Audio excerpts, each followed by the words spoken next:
السلام علیکم دوستو، امید کرتا ہوں خیریت سے ہوں گے۔ اس میں ایک عورت پر ظلم کیا جا رہا ہے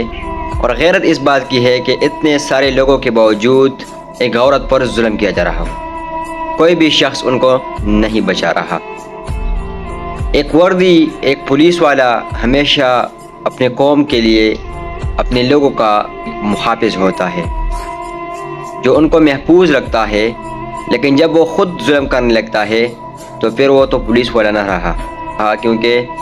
ایک پولیس والے کی ڈیوٹی یہ ہے کہ وہ لوگوں کی حفاظت کرے، لوگوں کو سمجھائے، اور خاص طور پر عورت پر ہاتھ اٹھانا تو اسلام کے خلاف ہے۔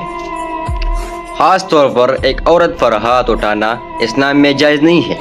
میں اسی واقعے پہ پوری مذمت کرتا ہوں، کیونکہ جب میں نے یہ ویڈیو دیکھا تو مجھے بہت حیرت آئی، مجھے افسوس ہوئی کہ عورت پر کیوں ظلم ہو رہا ہو، اور اتنے سارے لوگوں کے باوجود ان پر ظلم ہو رہا ہو، کوئی بھی شخص ان کو نہیں بچا رہا۔